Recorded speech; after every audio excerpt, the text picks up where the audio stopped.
Hey, what's up everybody out there? Welcome back to the channel. Today, in this video, we're gonna study another conversation, which is informal greeting. And I know there's a video on the channel about greeting, but it was formal greeting. But this one, informal greeting. Without any further ado, let's get started. បាទសូមជម្រាបសួរនិងសួស្តីអ្នកទាំងអស់គ្នាថ្ងៃនេះយើងជួបគ្នាម្ដងទៀតហើយគឺយើងនឹងនិយាយគ្នាតាក់ទងទៅនឹងសន្ទនាអូខេយើងនឹងរៀនសន្ទនាយើងបន្តទៀតអញ្ចឹងតាក់ទងទៅនឹងសន្ទនាហ្នឹងគឺយើងមានជាការស្វាគមន៍គ្នាជាលក្ខណៈផ្លូវការហើយនឹងមិនផ្លូវការអញ្ចឹងពីមុនគឺយើងមានជាវីដេអូនិយាយពីគេថាការសន្ទនាគ្នាពីបែបផ្លូវការអញ្ចឹងអានេះបែបមិនផ្លូវការអញ្ចឹងបន្ទាប់ពីអ្នកទាំងអស់គ្នាមើលហើយអ្នកទាំងអស់គ្នាអាចប្រៀបធៀបឬក៏ពិចារណាបានថាតើ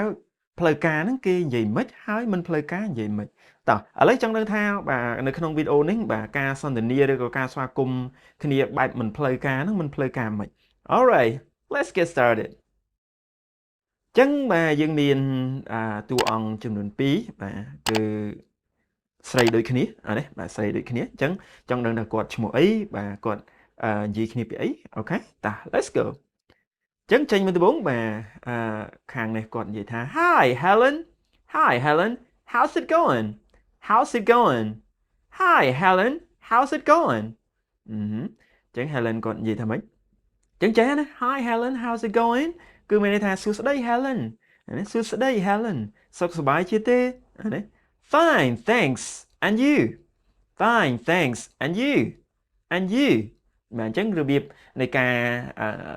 គេថាសួរទៅវិញគឺគេសួរអញ្ចឹងណាលើកដាក់សំឡេងអញ្ចឹង and you you ហ្នឹងគឺនឹងប្អូឲ្យឡើងបន្តិច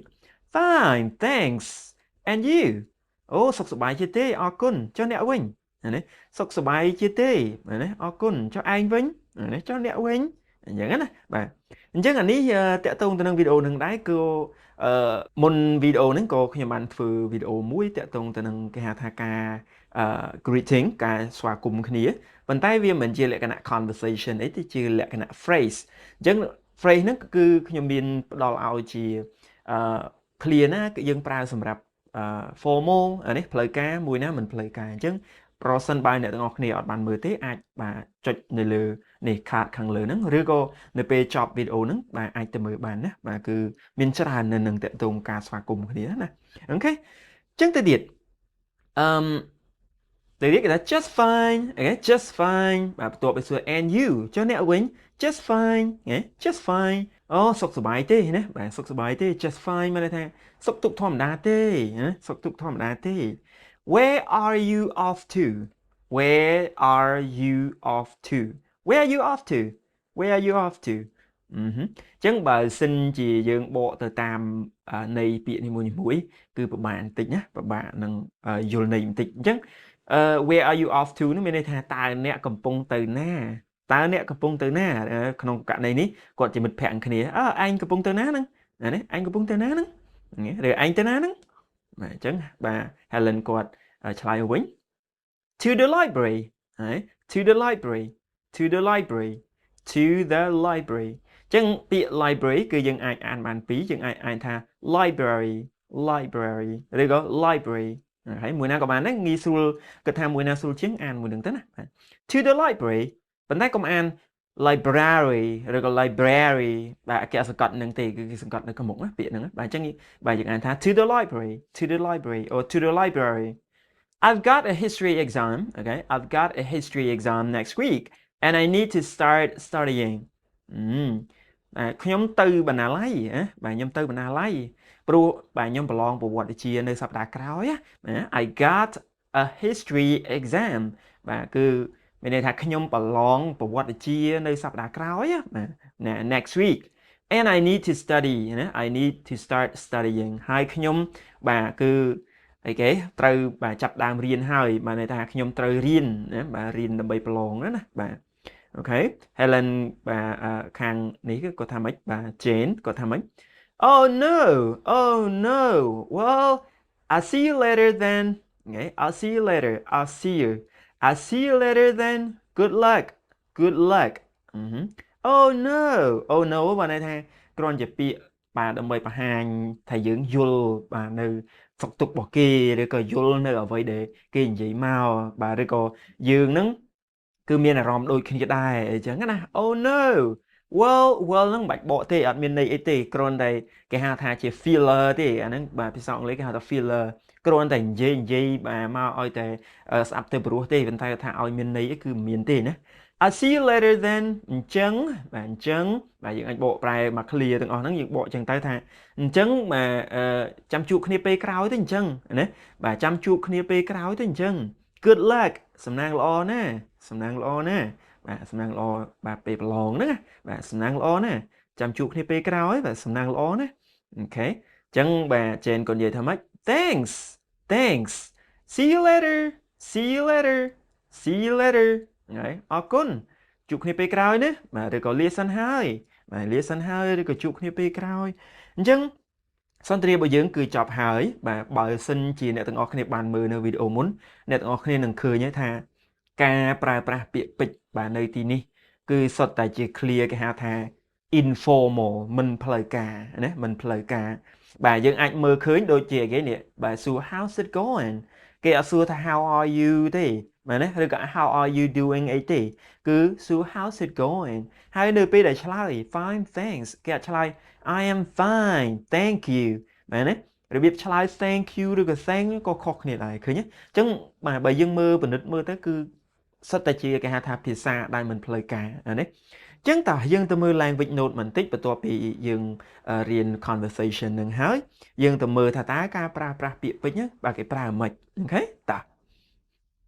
ចឹង language notes បាទគឺយើងគួរតែយកចិត្តទុកដាក់ទៅលើការប្រើប្រាស់ពាក្យពេចន៍គេណាបាទ Hi is an informal way of saying hello អូខេគេអញ្ចឹងមានន័យថាម៉េចមានន័យថា hi ហ្នឹងគឺជាពាក្យបាទដែលស្មើពាក្យថា hello នឹងឯងប៉ុន្តែវាមានលក្ខណៈមិនផ្លូវការណាបាទ hi ឬក៏ hello បាទគឺមានន័យដូចតែគ្នាទេគាត់ថាបាទមួយ hello វាអាចផ្លូវការជាង hi បន្តិចណាបាទប៉ុន្តែបើថាឲ្យផ្លូវការមែនទែនក៏អត់ដែរ hello ហ្នឹងណាបាទគេហៅថាជាធម្មតាមិនជាទាបពេកមិនជាខ្ពស់ពេកអីចឹងណាបាទអូខេទៅទៀតគេថា how's it going បាទ how's it going ហ្នឹងគឺមានបន្តបាទបន្តិចណាបាទគឺផ្លេចបន្តឲ្យកន្លែងហ្នឹងគឺមានបាទកន្លែងបន្តបន្តិច how's it going រៀនអានណាបាទរៀនអានតាមផង how's it going is an informal way of saying how are you ឃើញ how's it going គឺវាដូចទៅនឹង how are you ដែរគ្រាន់តែថា how's it going ហ្នឹងគឺវាមិនផ្លូវការណាមិនផ្លូវការហើយមិនផ្លូវការមិនខ្ញុំក៏បាននិយាយនៅក្នុងបាទវីដេអូមុនដែរណាបាទ and next one where are you off to is an informal way of saying where are you going ឃើញទេបាទខ្ញុំបកថាតែឯងកំពុងទៅណាហ្នឹងនេះបាទអញ្ចឹងគឺ where are you off to គឺជាពាក្យដែលស្មើនឹងពាក្យថា where are you going នឹងឯងណាបាទមិនផ្លូវការគេហៅថាមិនផ្លូវការយើងនិយាយគ្នាធម្មតាយើងចាំបាច់ where are you going បាទក៏បានដែរបាទមិត្តភក្តិគ្នាធម្មតាណា next one to the library or to the library okay notice Helen does not say I'm going okay I'm going here because that information was already established in the question where are you off to នេះគេចង់និយាយថានៅពេលដែលបាទឆ្លើយបាទនៅពេលដែល Helen គាត់ឆ្លើយថា to the library គាត់និយាយថា I'm going to the library បាទគាត់និយាយចឹងឯងគឺគាត់និយាយថា to the library ពីព្រោះនៅពេលហ្នឹងបរិបទគឺយើងយល់ហើយ to the library គឺវាឆ្លើយតបទៅនឹងសំណួរថា where are you off to អត់ទេបាទដូចយើងអញ្ចឹងយើងនៅពេលដែលយើងនិយាយគ្នាធម្មតាទៅណាទៅសាលាយើងមិនចាំបាច់និយាយទៅណាខ្ញុំទៅសាលាចាំបាច់ក៏បានដែរណាបាទគឺយើងឆ្លើយយើងនិយាយកាត់អាហ្នឹងគេហៅថាជាលក្ខណៈ informal ណាយើងនិយាយគ្នាធម្មតាទៅគឺវាមានលក្ខណៈអញ្ចឹងបាទកាត់ខ្លះអីខ្លះអញ្ចឹងឯង next one oh no is a way of saying I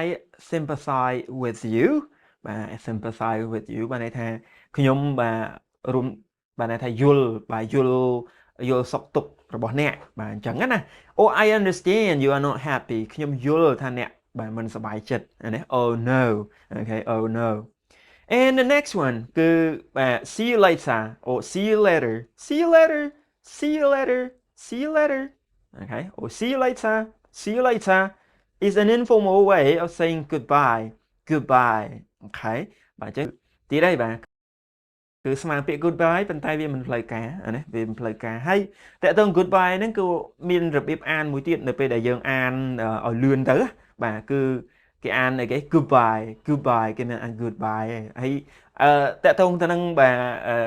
ស្អីបាទ goodbye អីហ្នឹងក៏ខ្ញុំនិយាយនៅក្នុងវីដេអូមុនដែរចេះខ្ញុំពិតជាបាទណែនាំឲ្យអ្នកទាំងអស់គ្នាមើលវីដេអូមុនប្រសិនបើអ្នកទាំងអស់គ្នាអត់ទាន់បានមើលឬក៏បើមើលហើយបាទអត់បានអត់ច្បាស់ឬក៏មើលហើយអត់ទាន់បាទយល់អត់ទាន់ចេះអត់ទាន់ចាំទេអាចទៅមើលម្ដងទៀតក៏បានដែរណាអញ្ចឹងយ៉ាតកតងទៅនឹងបាទសន្ទនារបស់យើងគឺមានតែប៉ុណ្្នឹងបាទយើងនឹងជួបគ្នានៅសន្ទនាពេលក្រោយទៀតអញ្ចឹងកុំភ្លេចរងចាំតាមដានថាតើសន្ទនាបាទពេលក្រោយយើងនឹងសិក្សាទៅលើបាទសន្ទនាអីគេ Okay so that's it for this video thank you for watching until next time bye